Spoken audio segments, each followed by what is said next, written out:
So last week we started with a discussion on the nawaqidul hudu, on the things that nullifies, or the things that breaks the hudu. And inshallah we will start again from there, inshallah. Just a small mudhakara from our side, inshallah. Small mudhakara. How many, just a question, inshallah, just to see if we still remember the previous work. How many fara'id of wudu are there? Anyone? Fara'id of wudu. Compulsory actions of wudu. How much? 9. Any other number? 6. Excellent. 6. Niyyah, the intention. Face, arms, head, feet, and everything in order, sequence. These are the 6 fara'id that must be washed or must be done in wudu. And then we said there is fara'id of ghusl, of taking a ritual bath. Anyone remember the number of that? 2. Excellent. The first one is always niyyah. It's always niyyah. The first one is always niyyah. And the second one is ta'meemul badan. It is to ensure that the whole body gets wet, inshallah. So now we will discuss the things that nullify or breaks the wudu. So the first thing, the factors that nullify the wudu are 4.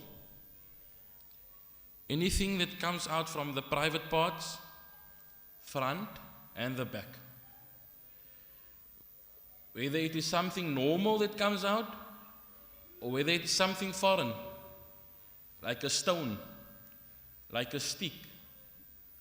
Anything that comes out of the private parts breaks the wudu. Khair? Whether it is wind or anything else, except there's one exception that we made. It is mani, semen. Mani is semen. And then we discuss with regards to semen, we said that semen, when there's khurujul mani, when the semen comes out, it makes what compulsory? Ghusl. Am I right? But it does not make wudu compulsory. It makes the bigger one compulsory, which is ghusl. But then we explained and we said, if it is the mani of someone else, does that break the wudu?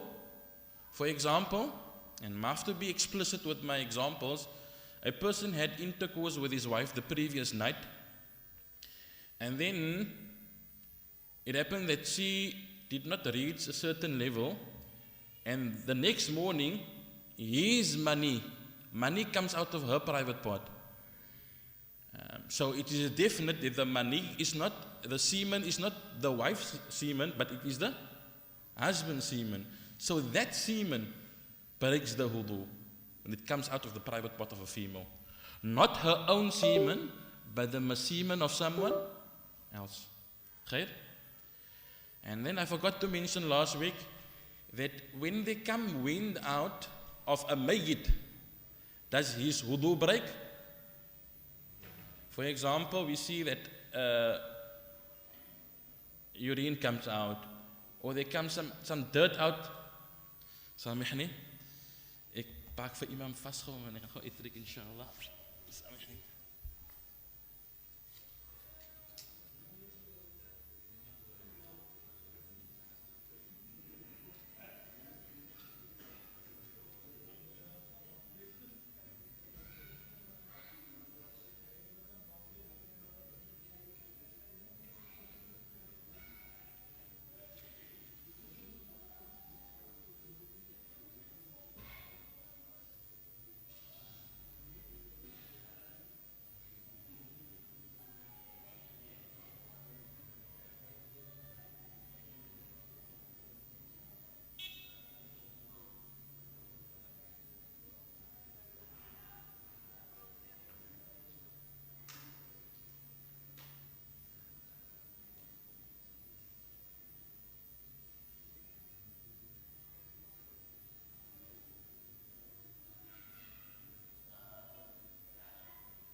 Is it okay?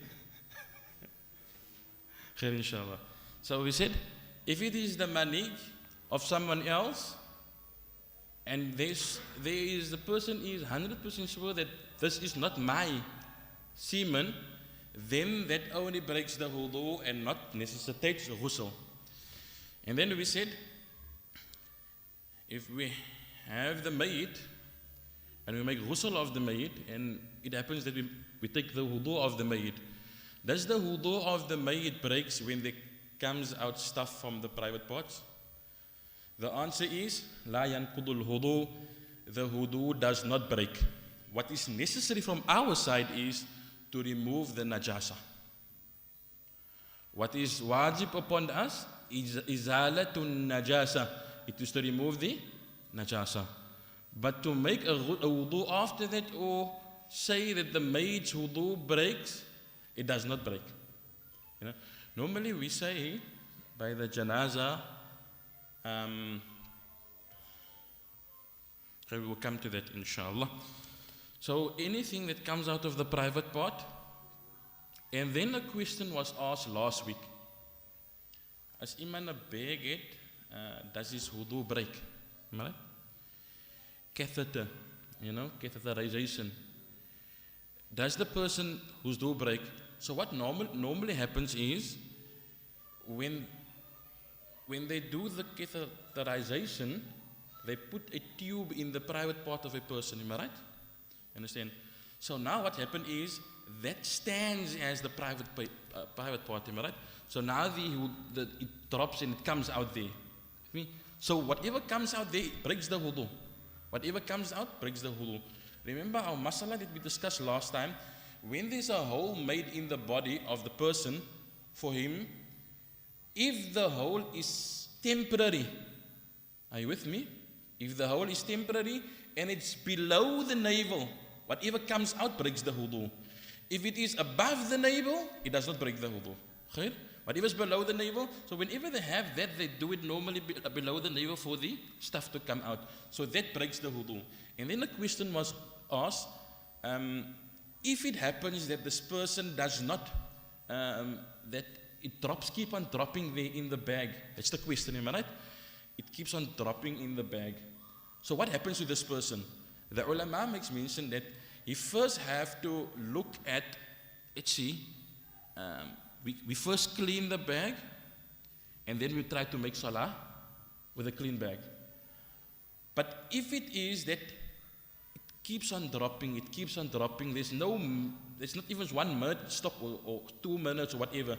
Whatever drops in the salah, it's ma'fu anhu, it's overlooked.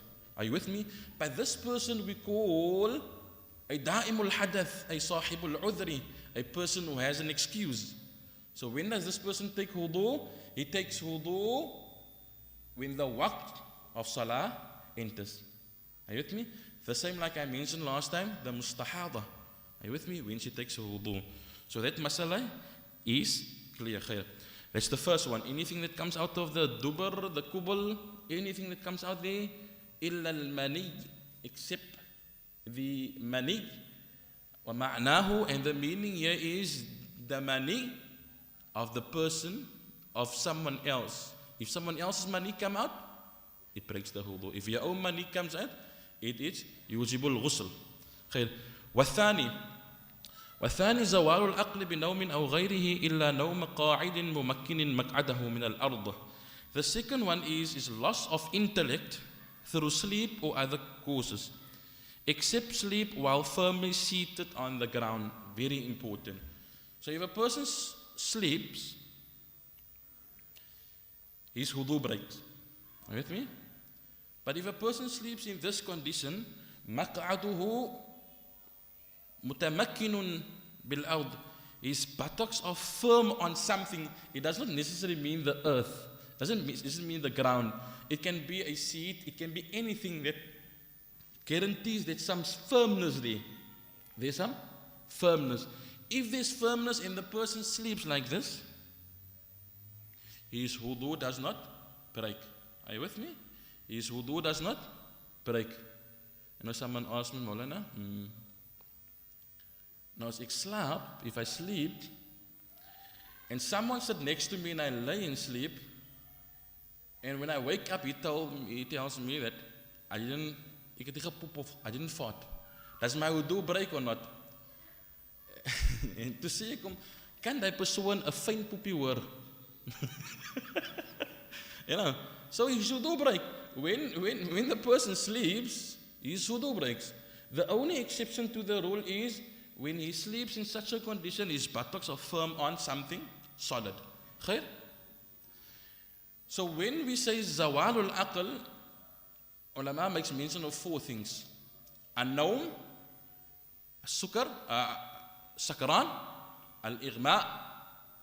You know, when a person becomes unconscious, when he's unconscious, his wudu break. When he becomes intoxicated, his wudu break. With me? When a person in a fit gaan and he lost any intellect, then his wudu breaks. Okay? Zawalul aqli.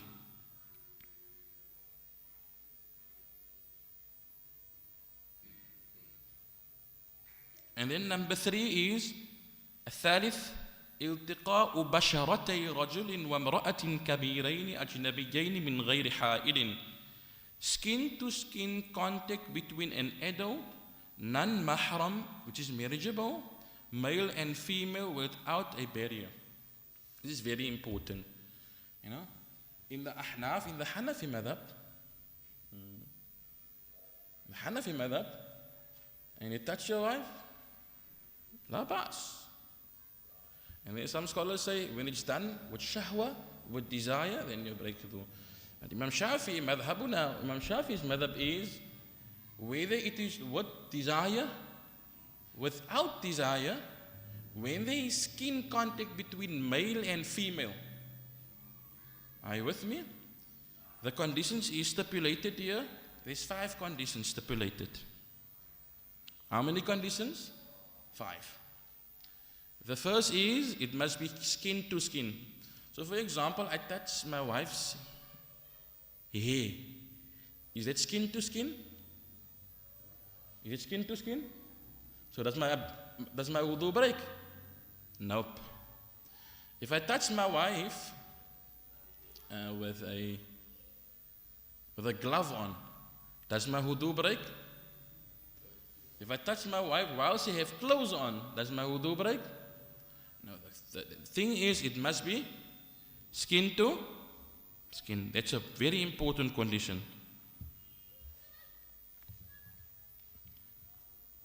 Number 2 is it must be opposite gender. It must be male and female. It cannot be 2 males touching each other, then the wudu breaks. No. Are you with me? And this is the khuntha in the making. You know, khair inshallah. But if it's opposite gender, male and female, that's a second condition. Third condition is أن يكون كل منهما بلغ حد الشهوة, that both of them have to reach the age of shahwa, حد الشهوة. It means when you look at the girl and there is a desire to get married to her, she's at that age when you look at her and she is at the age that when you look at her you desire, then that will be considered to be haddu shahwa. Are you with me? But it must be done by inda ahli attiba'i salima. It must be people of sound nature. Are you with me? It cannot be, this must be determined by a person who is sound-minded, not a fajir, a sinner, that see any girl on the road, and then it must be considered by someone that is sound of nature. Khair inshallah. So not any person can determine that. So a girl who reaches the age, so if a small girl comes to you, and she's not by the age where a person desired to get married to her, and she touches you, your wudu is intact. Your wudu does not break. Are you with me? Your wudu does not break. And then, adamul mahramiyah. It must be a female that you can get married to. It mustn't be a mahram. It mustn't be a mahram. How many mahrams do we get? What is a mahram? A mahram is a person that you cannot get married to. A mahram is a person that you cannot get married to. Are you with me? What is a mahram? We get different types of mahram. A mahram can be established via blood. It can be established via getting married to family, or it can be established via breastfeeding. 3 ways a mahram can be established. How many ways? 3 ways. In Arabic we say an-nasab, via blood. Second one is al-musahara. Al-musahara means intermarriage. Intermarriage, when you get married to someone, and then some of her family becomes a mahram, or you cannot get married to them. And then the third one is al-rida'a. Al-rida'a means via breastfeeding. We must know this mas'ala. When a person breastfeed a baby, and he's small, and this breastfeeding is the food of the baby. Are you with me? And if it's a certain amount of feedings, then that baby becomes the brother, the breastfeeding brother or the breastfeeding sister to the other person. Alright? Okay? So who are the people that we say? So there is 7 via blood. The same 7 via breastfeeding, and there's 4 via intermarriage, inshallah. So the first one is the mother, wa in alat. So the mother, you can never get married to her. Your own mother, you can never get married to her. That's a mahram. The second one is your daughter. You can never get married to her. The third one is your sister.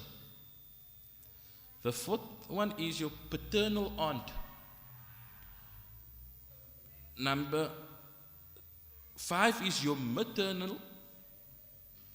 paternal and maternal aunt, and then your niece from your brother's side, and then your niece from your sister's side. Are you with me? These 7, you cannot get married to them. So this means, if I touch them, does my wudu break? If I touch my mother, if I touch my sister, if I touch my daughter, does my wudu break? Nope, because I cannot get married to them. Are you with me? Again, I will repeat myself.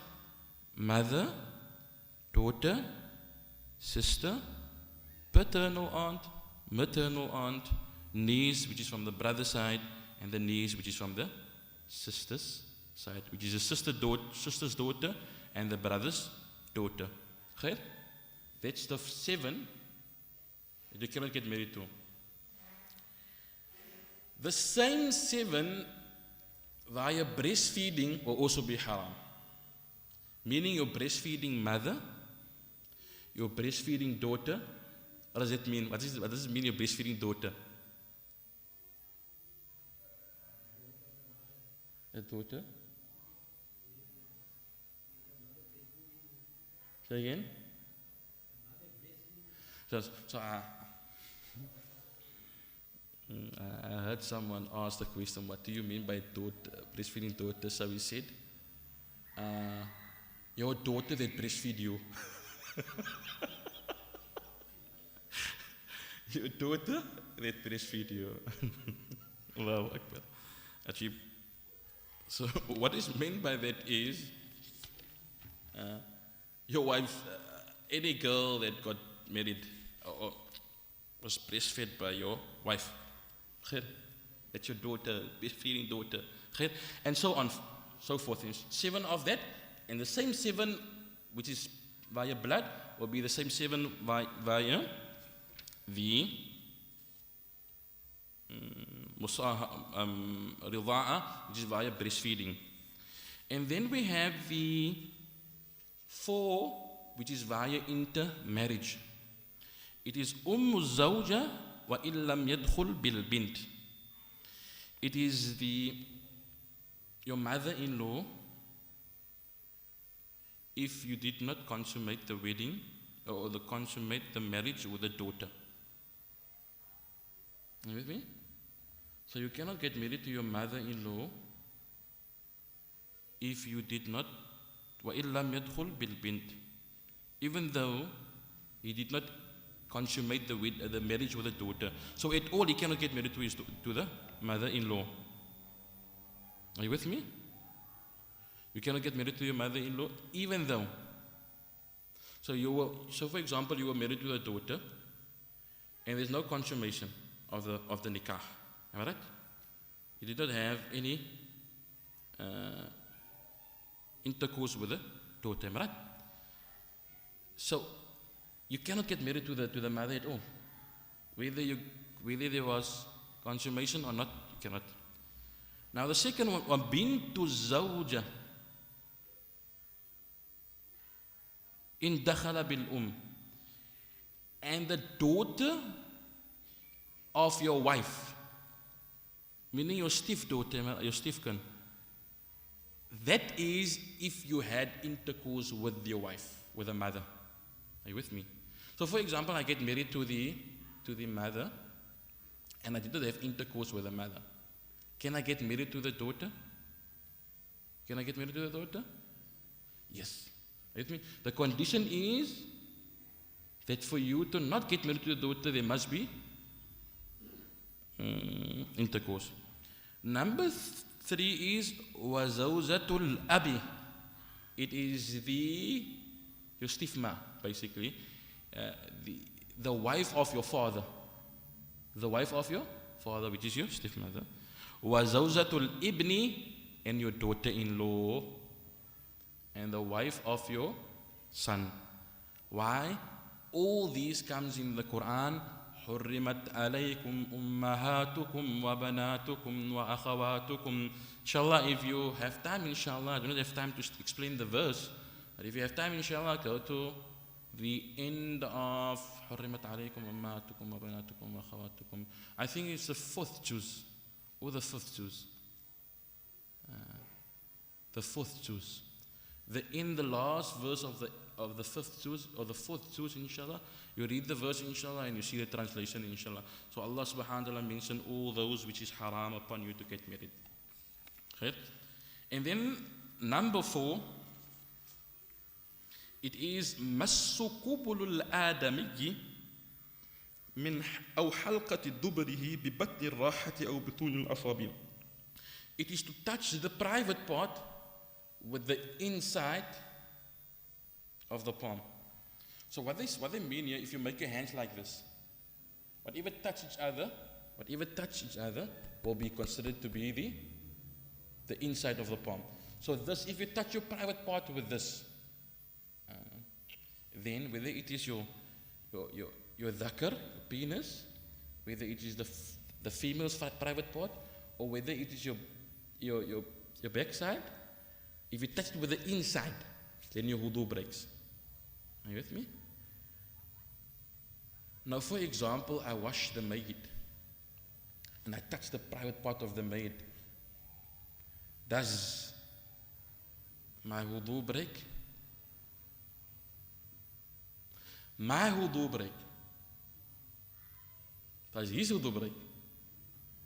His wudu don't break. His wudu is still intact. My wudu break. Okay? Let my kanta break. Ek is lewendig sy wudu breekie. And also if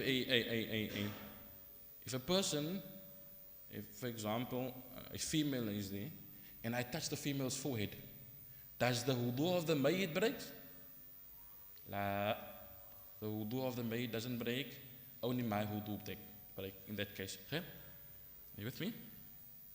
So the same here, the wudu of the maid does not break, but my wudu break. So let's define, and unfortunately I have to be explicit, and I don't want to be explicit. What is considered to be the penis? What is considered to be the farj as the female? And what is considered to be we also say the bum? Are you with me? They say the multaqa al-manfadh it is that, so if I touch here on this side, it does not break the wudu. It is that halaqatul dubr. It is that hole, the anus, as they say, is, if you touch that, then your wudu breaks. Are you with me? If you touch that, then your wudu breaks. What is considered to be the penis? The whole thing. Are you with me? What is considered to be the private part of the female? It is, can I give the Arabic? It's better if I give the Arabic, inshallah, then you go search the Arabic. Shafaratayha, inshallah. So you remember this word? Shafaratayha. If you touch that, inshallah, then the wudu breaks. But if you touch anything else, then the wudu don't break. Are you with me? And it must be with the batinul asabi'. It must be with the inside of the hand, the palm. Are you with me? If it's done with this side, does my wudu break? No, it doesn't break. Imam Shafi'i rahmatullah alayhi, he has his dalil. Everything that I mentioned, I never gave the dalil, but there's dalil in the kutub. You understand? That when you touch the inside, so there's a word in Arabic. There's a word in Arabic that he says that this word means touching only with the inside of the hand. And Imam Shafi'i, we know Imam Shafi'i, فَهُوَ حُجَّةٌ فِي اللُّغَةِ. He is a hujjah in lugha, he's a proof in lugha. Whenever Imam Shafi'i says something in the Arabic language, then it must be like that. Because Imam Shafi'i was a master in the Arabic language. You get me? And if you just study the way he extract the masail, أو لامستم النساء, touching the female, and لمسنا السماء فوجدنا, you will understand why the ulama say he is a master in the language. Khair, do we understand that this bab, this chapter? Everything clear? Any questions with this chapter? Nothing? Khair, inshallah. Then we go to the next chapter. But before we start the next chapter, inshallah, I just want to give you a small introduction on an explanation. So we get Hadathul Akbar wa Hadathul Asghar. I explained this just to recap. Hadathul Asghar is the minor impurity, am I right? And Hadathul Akbar is the major impurity. Some ulama say you get Hadathul Awsat, the in-between impurity, the medium impurity. I think some ulama says that. And this alim, he categorizes them into these categories. He say when it is for a minor impurity, four things break your wudu.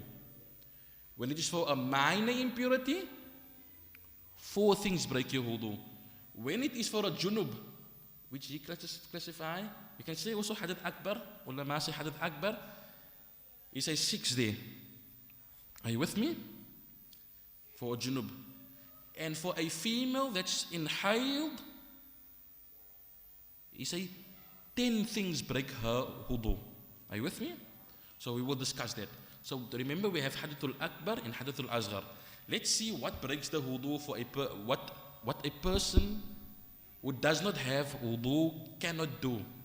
Are you with me? So the first thing that he cannot do is the forbidden actions for a person in the state of minor impurity, which is in brackets in need of wudu of 4. من انتقض وضوءه حرم عليه 4 أشياء الصلاة والطواف ومسح المصحف وحمله. So the ulama says that the first thing that the person cannot do when he don't have wudu is salah. Are you with me? But I want you to look at the words of the ulama. Haruma, yahrumu. It is haram to make salah without wudu. With me? The only exception here is what? Anyone? Faqidut tahurain. Faqidut tahurain. The person who does not find sand or soil to make tayammum, or he does not find water to make wudu, must he leave salah?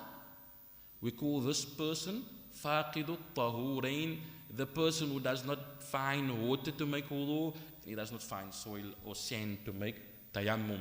So this person, he can make salah without wudu. Okay? You see? But in general, salah, whether it is nafil, whether it is farad, salah is haram. In anything that resembles salah, what resembles salah? Sujood al-shukr and sujood al-tilawa. Am I right? You know, the soccer players. Let's say the soccer players. Score a goal. Allahu Akbar. We make husnul. We say, okay, they have abdas. They made abdas before they play soccer. Still, the awrah, is the awrah open? So all these factors needs to be considered. Khair, inshallah. MashaAllah. They follow maybe a different madhab, inshallah. Khair, inshallah. But anything that resembles salah, you cannot make salah when you don't have wudu. In anything that resembles salah, like what? Sujood shukr and sujood tilawa. Anything. Even salatul janaza. There is a qawl, there is a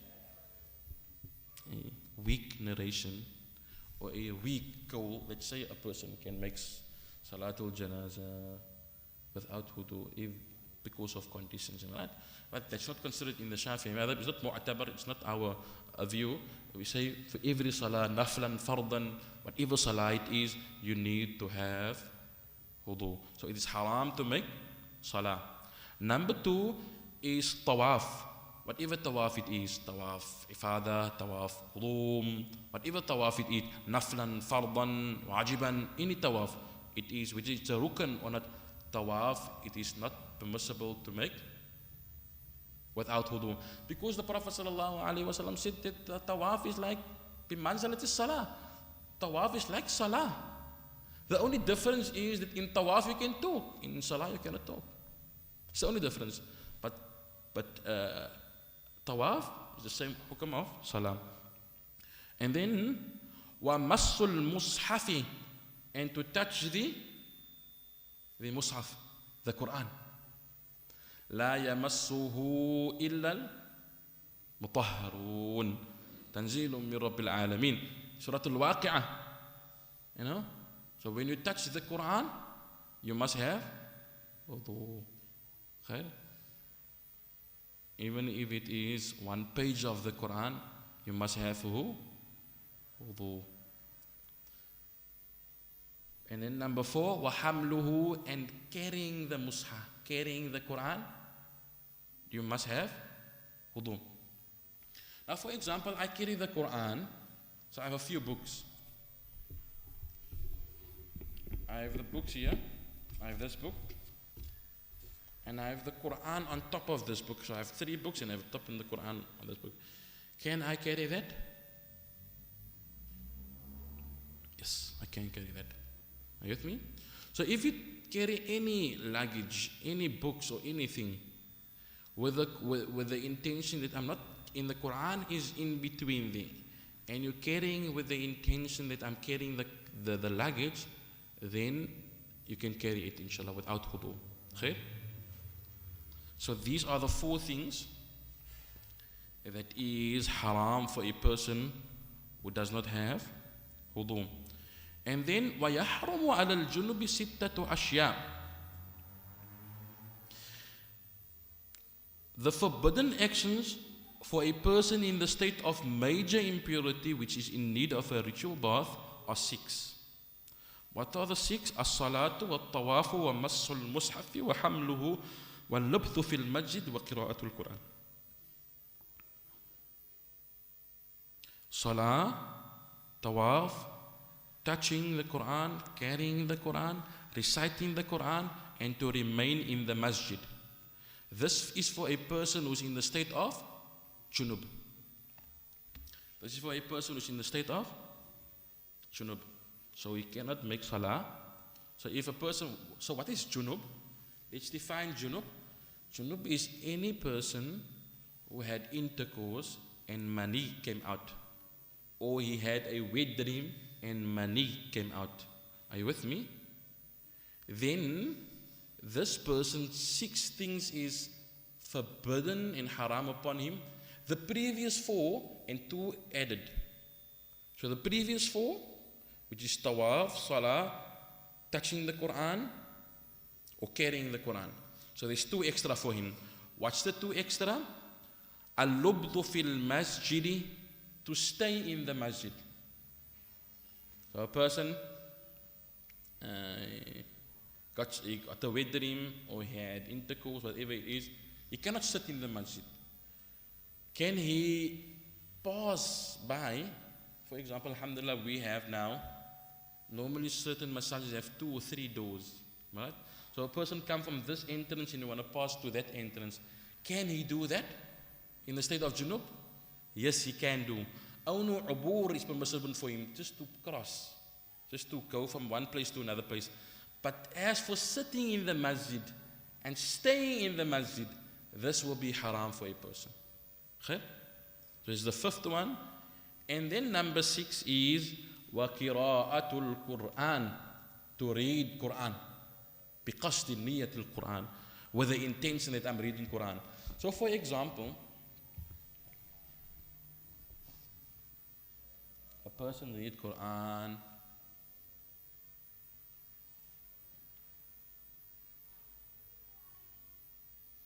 Subhanalladhi sakharana, I'm in the junub and I'm traveling, and I read this verse, Subhanalladhi sakharana hadha wa ma kunna lahu muqrinin. Is a dua, am I right? When we travel, we read that dua, am I right? But it's a verse also in the Quran, right? But if he reads this with the intention of a dua, then it's permissible. Then it's permissible. But reading the Quran with the intention of Quran, for example, I go to sleep at night. قُلْ هُوَ اللَّهُ أَحَدٌ اللَّهُ الصَّمَدُ لَمْ يَلِدْ وَلَمْ يُولَدْ وَلَمْ يَكُنْ لَهُ كُفُوًا أَحَدٌ. It's masnoon from the Prophet sallallahu alaihi wasallam to go read this before you go sleep, am I right? So a person reads this with the intention of not Quran, but with the intention of what? Of what? Of dua. His intention is, I'm making dua. I'm not reading. So there's many du'as, masnoon du'as, which actually Quranic verses. So if I read a masnoon dua, then it's okay. But once it is Quran, then la yajuz, not permissible. Okay? So there is 4, we done 4, we done 6, which is extra 2. Staying in the masjid and reading the Quran. So now for a ha'id lady, a lady which in her menstruation, there's 10. The previous 6 and 4, which is added to her. So I'm going to read again. The forbidden actions for a person in the state of menstruation are 10. The first 6, which is as-salat, tawaf, touching, carrying the Quran, remaining in the masjid, reciting the Quran. That's 6. With me? Now there's 4 extra for the female. As-sawm, fasting. Fasting, it is haram for a female to fast. That's why when a female have a menstruation, when she have a menstruation, then she must not fast.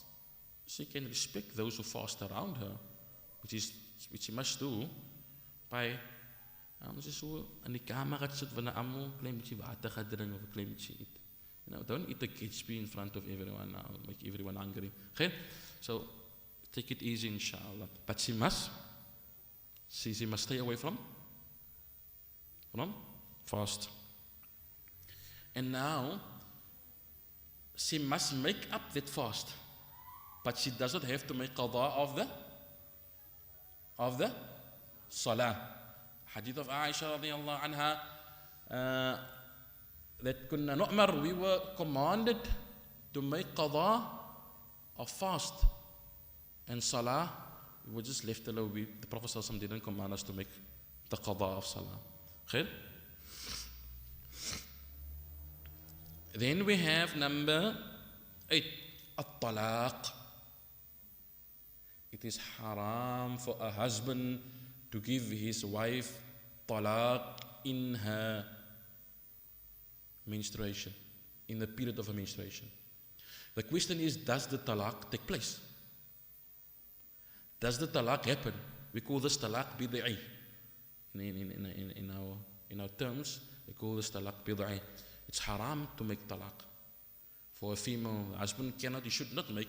And normally a female, it's the nature of a female, when she in a menstruation, and then the moods change. And we must make sabr. We must make sabr. But zoals al sê, met 'n pakkie sabr het, So we must have a pakkie sabr, inshallah. But you must make sabr. Okay? But it's haram to make talaq. But does the talaq happens?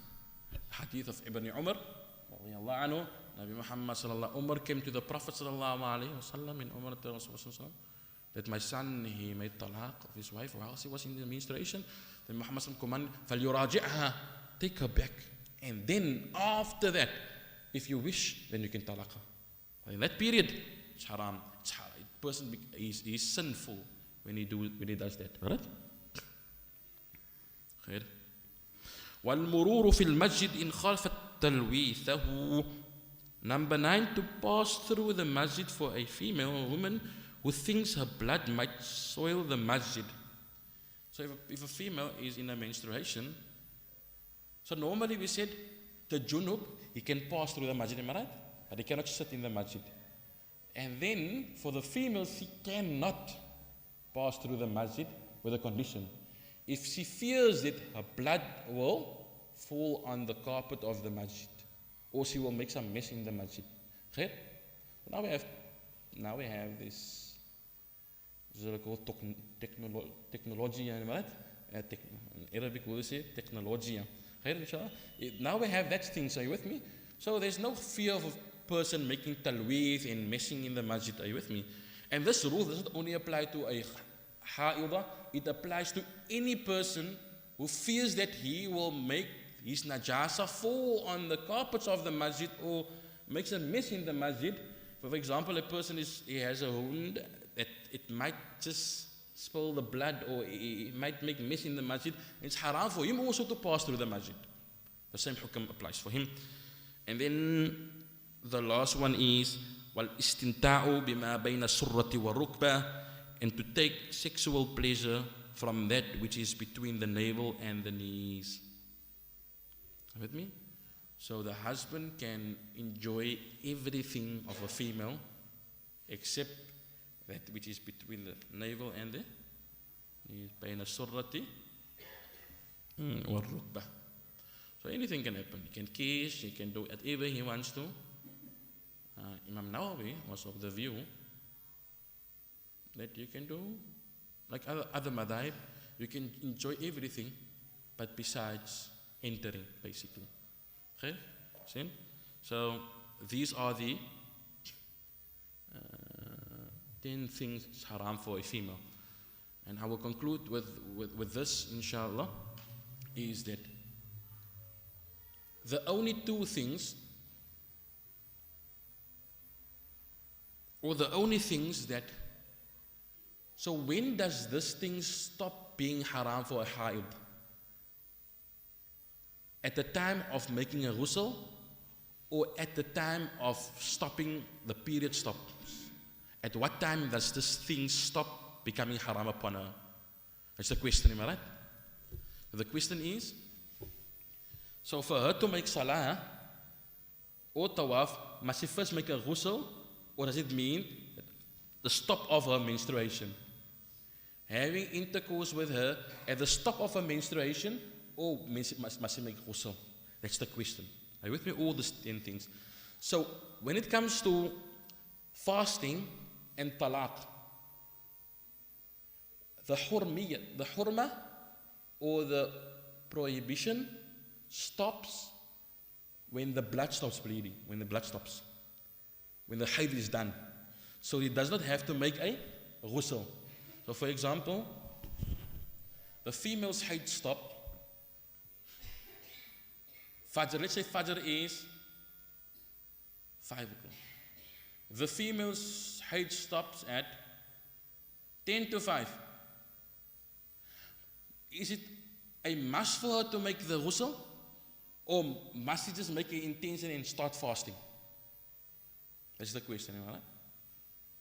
So the answer is, does fasting, if it in Cape Town we have this custom, and I had many people that came to me previously, ek het nie gemoney nie, ek kan nie paas nie. Ek het nie gemoney nie, ek kan nie paas nie. Money is not a condition for you to fast. Being in a clean state is not a condition for you to fast. It's a condition for you to make salah, yes, but not to fast. In the same case, if a person gets a wet dream in the day, does it mean his fast break? No, you must keep on fasting. So a condition for fasting is not to be in a clean state, to be clean. So the female, whenever her haid stops, she must start fasting. Even there is no time for her to make ghusl. Ghusl is not compulsory for her for fasting, for salah, yes. And the other one is talaq. Ek weet nie wat 'n man gaan wag nie. Is jou geit klaar? Dan ek use talaq. Ek weet nie wat hy doen nie. But that's when the haid stops, then the talaq can happen immediately. She does not need to make a ghusl. By all the other stuff, she needs to make a ghusl. So for salah, she needs to make a ghusl. To touch the Quran, she needs to make a ghusl. To read the Quran. Now for our females that study hifz, right? Now they need to touch the Quran. Now they need to read the Quran, am I right? Because reading the Quran is haram for her. In the Shafi'i madhab, la.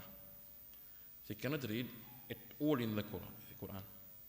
However, there is scholars in the Maliki madhab. In the Maliki madhab, it's permissible.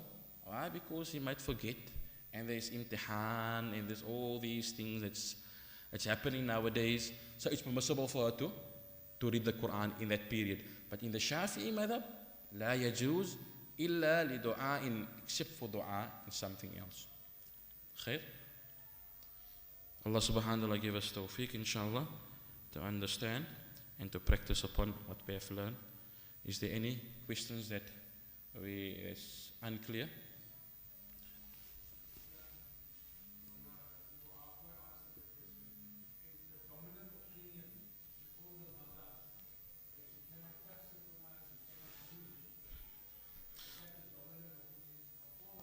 Yes, it's a dominant opinion. So the question is it all around that you cannot touch the Quran or cannot read the Quran while in the haid? Yes. The man, haid. No, a man, he must go take, he mustn't delay, he must go take ghusl. For him is it different. For the male is it different.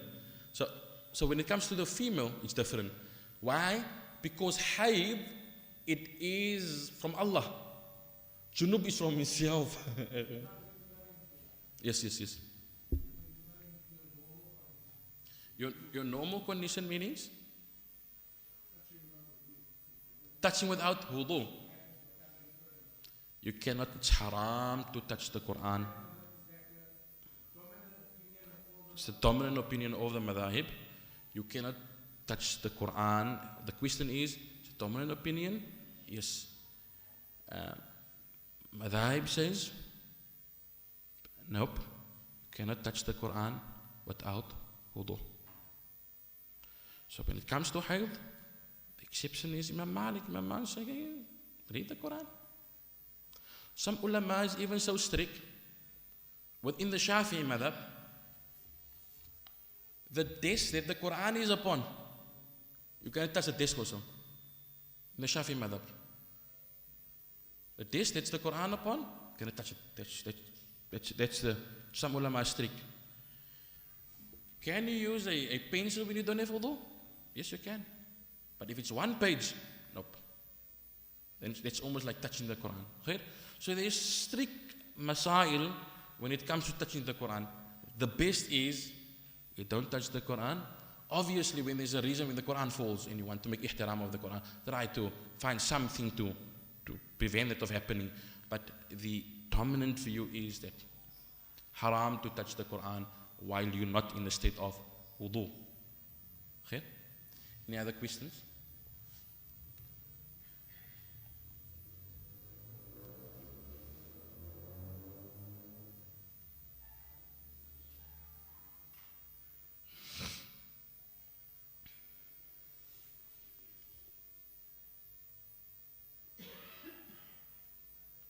Is a woman with long hair, with thick hair, required to wash her entire head of her hair for ghusl to be complete?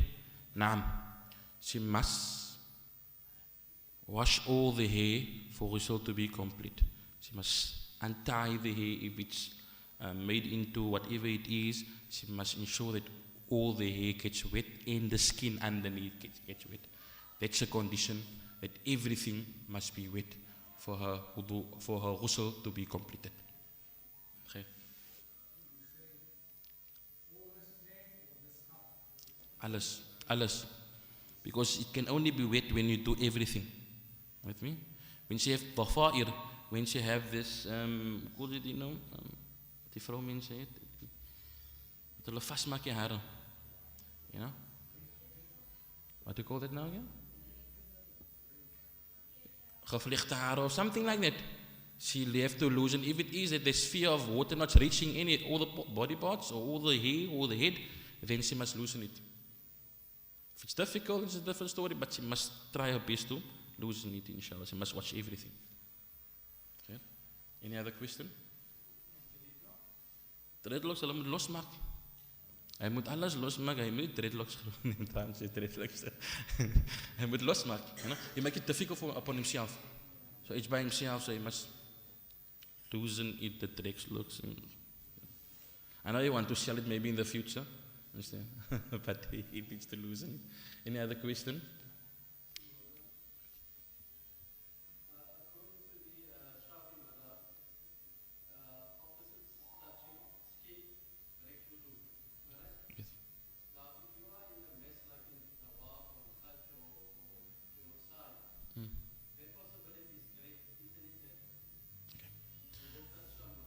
So the question is, within the Shafi'i madhab, touching the opposite gender breaks the wudu, whether it is, and I'll repeat your question, whether it is, so the question is, touching the opposite gender, skin to skin, whether it is with desire, without desire, it breaks the wudu. And then you ask, but in Hajj, in all these things, the possibility of touching females in opposite gender, touching each other, is high, am I right? So the answer is, there is other madahib. Like Imam Abu Hanifa, he said, no, if you touch a female, it doesn't break your wudu. So we can, and that's why the beauty of the madahib, and this is a statement of Mullah Quran, beautiful statement, he said the madahib is not like a prison, and it's not like a shopping center. Beautiful. It's not like a prison where you're only restricted to one thing and where it's difficult, you cannot go to something else. Alhamdulillah, in different madhab you will find something that accommodates you. But it's not like a shopping center where you can just think, okay, here's a mashallah wat vir my fit, here's a mashallah wat vir my fit, I must do that. No, it can lead to destruction. Okay? So you can make taqleed of another madhab. Okay? Any other questions?